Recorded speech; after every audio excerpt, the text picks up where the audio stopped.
Sudut Pandang Islam. Mengupas permasalahan terkini dalam Sudut Pandang Islam. Assalamualaikum warahmatullahi wabarakatuh, Ustaz. Waalaikumsalam warahmatullahi wabarakatuh.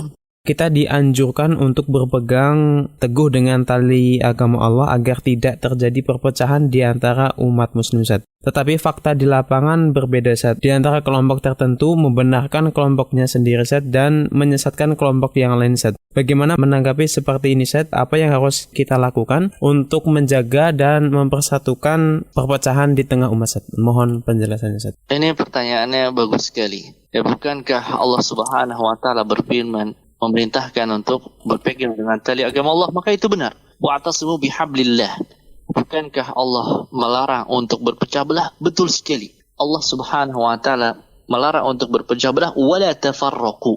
Jangan kalian berpecah belah. Itu sebenarnya perintah Allah Subhanahu wa taala. Dan Nabi SAW juga perintahkan seperti itu, sama. Perintah Nabi SAW, alaikum bisunnati wa sunnatil khulafa'ir rasyidin al-mahdiyyin min ba'di.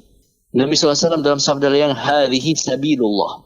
Ini jalan Allah. Hadisnya sahih riwayat Imam Ahmad dalam musnadnya. Wa hadhihi subulun ma min sabilin illa wa fihi syaitanun yad'u ilaih. Ini jalan Allah itu jalan yang lurus. Nabi SAW gambarkan di samping jalan Allah ada jalan ke sana, jalan kemari, jalan yang banyak. Itu adalah jalan yang masing-masing jalannya itu ada setan yang mengajak kepada situ. Yakni apa? Allah Subhanahu wa taala memerintahkan kita kepada jalan yang lurus. Nabi SAW memerintahkan kita kepada jalan yang lurus. Aslinya seperti itu. Perintah Allah dan perintah Rasulnya. Tapi kenapa malah berpecah belah? Itu betul. Hakikatnya, nyatanya kaum muslimin berpecah belah dan itu pasti berpecah belah. Kenapa? Karena Nabi SAW sudah bersabda demikian. وَسَتَفْتَرِقُ أُمَّتِي عَلَى 73 فِرْقَةٍ. Umatku akan berpecah menjadi 73 golongan. Umat Islam sudah disabdakan oleh Nabi SAW pasti berpecah. Loh, kan diperintah Allah bersatu, kok malah nyatanya berpecah? Iya. Yang perintah Allah itu adalah perintah syar'i namanya. Yang Allah perintahkan kepada umat Islam ya untuk bersatu padu di atas agama Allah. Jangan berpecah belah. Bersatu padu di atas sunnah Nabi SAW, jangan berpecah belah. Itu yang Allah perintahkan. Tapi nyata yang kaum muslimin berpecah belah, iya. Kaum muslimin yang berpecah belah, ya maka dia hakikatnya memang menyelisihi perintah Allah. Tak ubahnya seperti orang Allah perintahkan kaum muslimin untuk sholat. Apakah semua kaum muslimin sudah sholat? Nyatanya tidak semua kaum muslimin itu sholat. Banyak kaum muslimin yang masih tidak sholat. Allah perintahkan Subhanahu wa ta'ala untuk menunaikan zakat. Bayar zakat. Baik itu dari hewan ternak, pertanian, zakat harta. Apakah seluruh kaum muslimin sudah bayar zakat?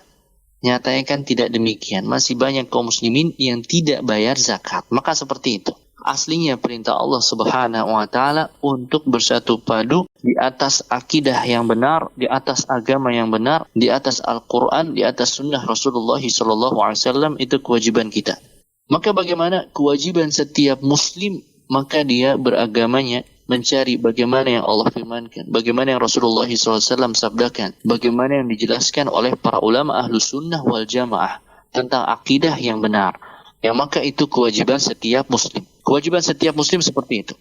Ya, sebagaimana yang Allah Subhanahu wa taala firmankan dalam ayat At-Taubah, "Wasabiqunal awwalun minal muhajirin wal ansar walladzina ittaba'uuhum bi ihsan radhiyallahu anhum." Cara dapat ridha Allah itu dengan mengikuti as-sabiqunal awwalun, para sahabat kalangan muhajirin dan ansar. Maka cara agar kita bisa selamat adalah melihat bagaimana Nabi SAW, bagaimana para sahabatnya, bagaimana para ulama tabi'in, para ulama tabi'ut tabi'in, para imam ahlus sunnah wal jamaah, Imam Malik, Imam Abu Hanifah, Imam Syafi'i, Imam Ahmad bin Hanbal, imam ahlus sunnah lainnya.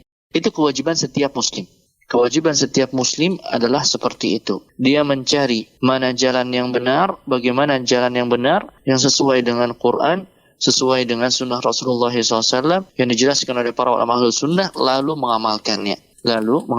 Ini kewajiban yang masing-masing setiap muslim. Lalu bagaimana ada orang yang menganggap ya kelompoknya paling benar sendiri? Merasa dirinya benar, itu adalah sifat dasar manusia. Dan sifat dasar manusia ketika dia memiliki keyakinan, pasti dia itu merasa benar atas keyakinan yang dia pegang.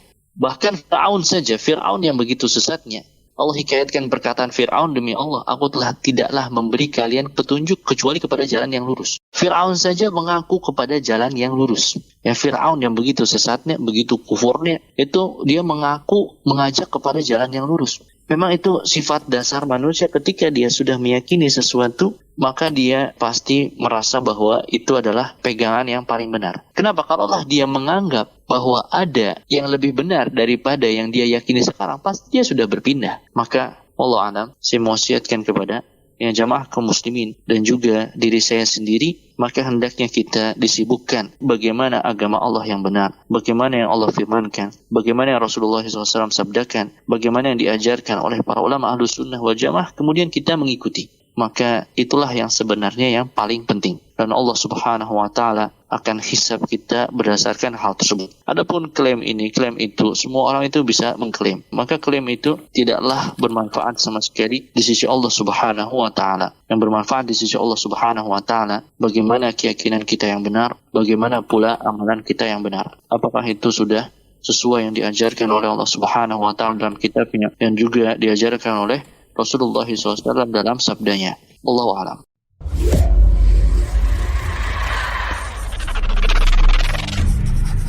Sudut Pandang Islam.